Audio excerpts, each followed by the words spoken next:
Yeah, I'm Steve Dinan. I went to Parkway West and graduated in 1972. Well, I come from a large family, 8 kids. Wow.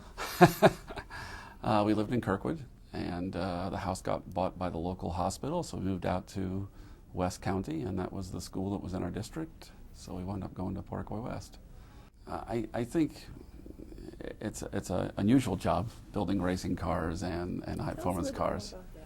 Yeah, I own a company that manufactures high-performance BMWs, sells them to the BMW dealership.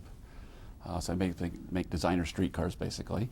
And I also build racing cars and also was a race car driver for 16 years, professional for a while as well. Wow.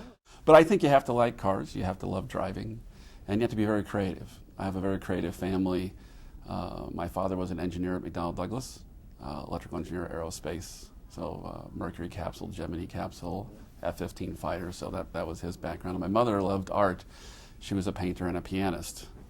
And with 8 kids in the family in our house, basically you had to go into the arts or into engineering, and you have your choice as to which one you wanted to do. They would encourage, any specific area you wanted to go into. I liked cars more than airplanes. One of my race cars, this will be running at the 24 Hours of Daytona, which comes up in January. We did a preseason test last week and set the fastest lap in preseason testing at Daytona. And Do you drive that? no, I don't. I'm retired from driving anymore. I'm too old. Okay. I used to drive these sort of things. Now I build the engine and electronics for them. So we get our name on here because we're the power plant supplier. So it has a BMW engine in it. My family's a very creative family. I'd like to tell a little story, actually, if it's okay. Sure, by all means. My parents were into the Kennedys in the 60s. And they read a lot of Joe Kennedy's thoughts and decided that children should be fostered from a creativity standpoint, and I don't know if the word is forced exactly, but to read culture and expand your horizons both from a political and a social standpoint. So we were required to do book reports and bring them to the dining room table. Oh. And every month everybody had to do a book report, and you explain what you got out of the book, and then we would have a debate, and the debate would last an hour or two into the evening after dinner. My parents also every year, the day after Halloween, would close off the family room with a couple of 4x pieces of plywood, and they would build a winter wonderland in the room. They told Santa and the elves were working. And my mother would sketch it on a piece of paper. My mother would do the plaster Paris and the wet chicken wire to make mountainscapes and clay figurines, and my father would do the electrical wiring and the trains and mechanisms that would run and drawbridges and stuff, and they would work on this for 2 months every year, completely unique design. When we were little kids, they drilled a little hole in the plywood you stuck your finger in, and the oldest child got the job of putting glue and glitter on your finger, and that was fairy dust. And then one by one, as we got to be 10, they made you an elf, and you either had to go into the engineering part of the landscape or you had to go in the art part of it. And they did this for like 10 years until there was no children left. And this is the sort of house that I grew up in, so building things and creating things, and whether it be art or engineering or some combination thereof, was just sort of the way it was, right? And I'm very, I have a lot of friends now who have kids, and they do this structured thing after school every day of soccer and karate, but there's no letting the kids' imagination run. In our house, they encourage you to go read something, your imagination went somewhere, and they encourage you to go chase that imagination to the ends of the earth. For example, I read a story in high school, I think, or junior, I can't remember which, on the Civil War when they first invented the first submarine, and they would go underneath with these drill holes in the bottom of the wooden boats. And I decided to build a submarine. So my parents said, well, okay, let's build a submarine. Take you to the library, get you some books.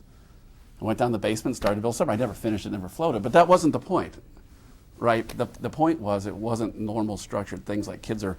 To me, it seems like kids' creativity are taken away now. They gave you the opportunity to create something and let your imagination. It didn't make any difference what it was. It didn't make any difference what it was. I built a parachute. They wouldn't let me jump off the roof. I have an older brother who took my little brother's pedal Jeep, stole my father's Briggs and Stratton off his rototiller because he liked gardening, and bolted to the pedal Jeep, and it would do wheelies. And it was, the whole. So it was near your family when I was growing up. Yeah, all the kids in the neighborhood hung out at our house. Sure. My parents were the cool parents in the neighborhood who never judged and never told you couldn't do anything and never yelled. And we broke a lot of things, took a lot of things apart. When I first started working on cars, I would take my father's car apart to work on it for him instead of letting him take it to the shop, and then I would break it because I didn't know what I was doing at the time. And he wouldn't yell or get mad. He would say, well, I'll get a ride from a friend to work, and when you figure it out, you let me know, and then I can drive it again. How many parents would do that? You understand what I'm saying? I mean, I never realized Not it too was. many. I didn't realize it was special at the time. I didn't. It's the only household I grew up in. What number child are you? Or you have older? I'm number children? 4. Okay. But the whole Kinda right family's in the middle. the whole family's that way. I have one brother's an opera singer, and another one has got a PhD in archaeology, and another one that wanted to be a jazz guitarist. And well, I did have a great driver's ed teacher. I can't remember his name. He was also my soccer coach. Had a real round head, black hair. Oh, Mr. Workman? I don't think so. No. I don't. It's been so long, I don't remember. He had a You were at SS. West, though. That's He had an SS 396 Camaro with a 4-speed. I remember the car That's- because he had the hot rod. To each his own, right? To each his own. Yes, and he could Yeah. tell right away that I could drive really well when we took driver's ed. So he let me drive more than the rest of the kids because a lot of the kids were afraid and didn't want to drive. He'd also let me speed. I never Nice yelled guy. at. Once in a while, when I go too fast, he goes, "Steve, you can't go 80 miles an hour down Highway 40 during And still driver's get ed." an With A in the yes. He also encouraged everybody to use an automatic transmission, and then the driver's ed devices had a choice of either automatic or manual. I would always use the manual. He would let me, and I would shift. And sometimes when he had the little video screens, you were supposed to drive along with him. Oh, yeah, Sometimes I right. would drag race away from the traffic light and speed in the driver's ed thing. But he never failed me for that either because he knew I was just fooling around. So he's a pretty neat guy. And he was my soccer coach as well. Right. I taught the soccer team. I played soccer in high school. Wasn't a very good soccer player.